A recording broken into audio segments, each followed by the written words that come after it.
Bienvenue. Bienvenue à toutes et à tous.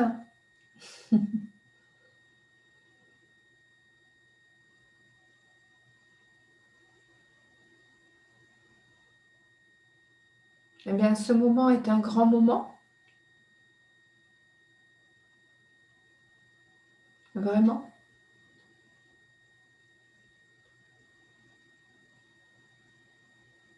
Parce que nous sommes là, réunis.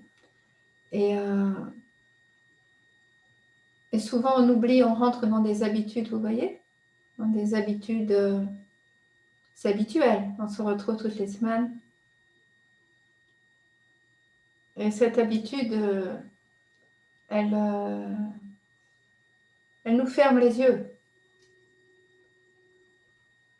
Elle rend endormi notre cœur et notre âme, cette habitude. C'est pour ça aussi que les enfants sont si vivants, parce qu'ils n'ont pas les habitudes qu'on a. Ils découvrent sans arrêt des nouvelles choses. C'est pour ça aussi que les sages sont si vivants, c'est qu'ils ne sont pas pris par les pièges de l'habitude. Donc c'est vraiment quelque chose dont il faut vraiment réaliser à quel point cela nous prive. Cela nous prive de joie, de félicité, d'amour, de vie, de rire, d'être pleinement vivant, d'émerveillement. Cela nous prive. Et qu'en fait, il n'y a que nous qui pouvons nous sortir de ça, de cette habitude. Déjà en prenant conscience. Déjà en sachant que notre mental, lui, il a besoin de certitude et d'habitude. Il a besoin de ça. Parce qu'autrement, il ne maîtrise plus rien et il ne peut plus exister, donc c'est terrible. Donc, il a besoin de ses habitudes, il a besoin de contrôler, vous voyez. Donc, mais ce qui est important à comprendre, c'est que ce mental, autant il nous est bénéfique pour pouvoir gérer notre quotidien et aller vers la créativité. Donc, il est important, ce mental. Autrement, on n'en aurait pas. Mais d'ici à ce qu'il prenne toute la place, ça c'est pas juste. Ça, c'est pas normal. Hein. C'est quelque chose qui nous prive vraiment de ce que l'on cherche en fait. Donc, ces habitudes, c'est une sécurité pour nous. Jusqu'au moment où on comprend qu'en fait, ces habitudes sont un enfermement. Et que notre condition d'être humain, c'est d'être libre. C'est la liberté. C'est la conscience. Nous allons vers vraiment notre chemin, il va vers la conscience, vers la libération. Et on ne peut pas être conscient et libéré si on est pris par les habitudes. Ça ne marche pas. C'est impossible, c'est antinomique. Donc cette journée est une journée extraordinaire et ce moment est un moment exceptionnel. Et cette rencontre que l'on fait aujourd'hui est exceptionnelle. Elle ne reviendra pas. Elle n'existera pas à nouveau. Cette rencontre d'aujourd'hui, là, ce moment partagé, là, cet instant ne reviendra pas. C'est incroyable. Donc, si on n'est pas là, on va passer à côté. À côté de quoi? Du vivant. On est un petit peu comme autrement on est dans un rêve. Endormi, un petit peu somnambule, là. Un petit peu des zombies. Vous voyez? Donc, c'est un grand jour et un grand moment aujourd'hui. On n'a pas besoin d'attendre des choses exceptionnelles pouvoir être émerveillé. Et ça, en fait, c'est notre mental de suite, il interprète. Il interprète en disant « Ah, je suis passé à côté de ce moment. » Et allez, vas-y, la nostalgie. Et on est reparti dans son piège. J'ai loupé quelque chose. Non, mais il y a déjà un nouveau moment. Et ce moment-là, c'est là qu'on peut vraiment le goûter, celui-là. Ce qui est parti, c'est parti. Pourquoi est-ce qu'on veut le retenir tout le temps? C'est encore notre mental. Comprenez? C'est encore ça. C'est encore notre identité qui fait une avec notre mental. L'identité mentale, ça va ensemble. Parce que quand il n'y a plus de mental, l'identité, elle se dissout, ne reste plus que ce que l'on est fondamentalement. Donc, c'est parti, c'est parti. La seconde passée, la semaine dernière, l'année dernière, c'est parti. Mais là, ici, là, tout de suite, cette seconde précise.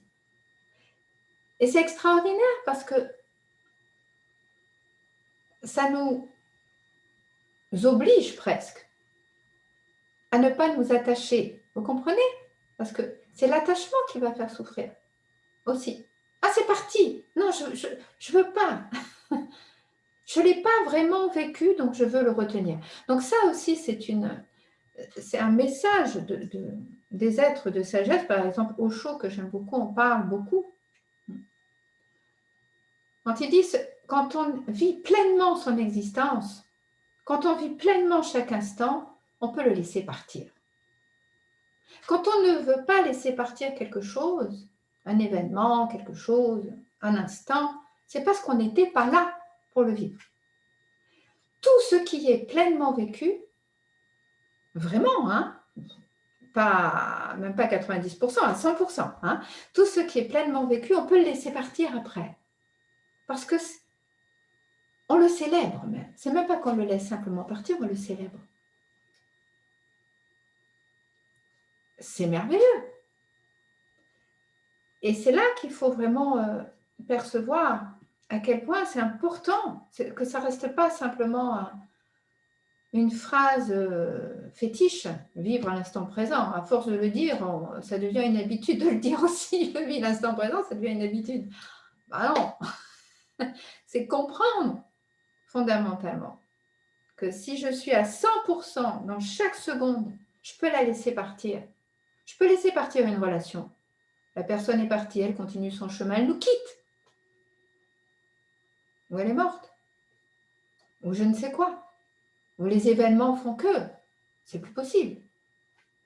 Indépendant de elle, de moi, c'est plus possible. Eh bien, si j'ai vécu vraiment chaque seconde pleinement avec cette personne, j'accueillerai. Autrement, je suis dans la nostalgie parce que je ne l'ai pas vécu pleinement, totalement. Donc, quand on a compris ça, vous voyez, par ce point de vue-là, on essaye de faire en sorte que le mot « vivre l'instant présent » ne reste pas une phrase fétiche, mais qu'on comprenne vraiment à quel point c'est important d'être à 100% à chaque seconde. Dans ces cas-là, on accueille, mais à 100% complètement. Et là, on devient vraiment intensément vivant. C'est ça juste que j'ai envie de partager avec vous aujourd'hui. On pourrait en rajouter plein sur cet instant présent. Mais cette dimension-là, cette vision-là, tout ce que je vis intensément à 100%, je le célèbre, je le remercie. Je peux remercier une relation qui s'arrête. Je peux remercier une tranche de vie qui s'arrête. Je peux remercier la vie et voir que je vieillis. Par exemple, je peux la remercier si j'ai vécu pleinement. Vous voyez? Etc., etc., etc. Que ce soit dans le long, le grand, des grandes périodes ou dans des petits moments. C'est bon. Et je ne m'y accroche pas. Et je suis là dans cette nouvelle expérience de vie, dans cette nouvelle célébration à vivre. Et si je ne traduis pas non plus en bien et en mal, en agréable, désagréable. Ça c'est compliqué aussi. Oui, mais avant c'était bien, maintenant c'est la galère, quoi. Oui, non, mais là, il se passe quelque chose. J'interprète ça comme une galère. Parce que c'est pas ce que mon mental, mon ego, mes émotions veulent. J'en veux pas. Donc je peux pas être totale là-dedans. Mais pourquoi? Parce que j'interprète. Parce que là, il y a quelque chose d'incroyable qui est en train de se passer. Ouais. Et donc, j'arrête avec cette interprétation et je m'ouvre simplement et je le vis à fond aussi, cette expérience, même si elle est difficile. Je l'embrasse à 100%. Là encore. Là encore. Et si je l'embrasse à 100%, je vais pouvoir accueillir son cadeau. Autrement, si je ne l'embrasse pas à 100%, comment est-ce que je peux prendre le cadeau? Je vais le refuser. Je vais dire non. Et dans ces cas-là, je vais m'y accrocher. Là encore. À ce non, à cette souffrance, je vais m'y accrocher. Et c'est comme ça que ça nous laisse des souvenirs qui n'en finissent plus, de tristesse. J'en voulais pas, j'en voulais pas, j'en voulais pas. Ben ça va, attends, c'est fini là. Il y a autre chose maintenant là.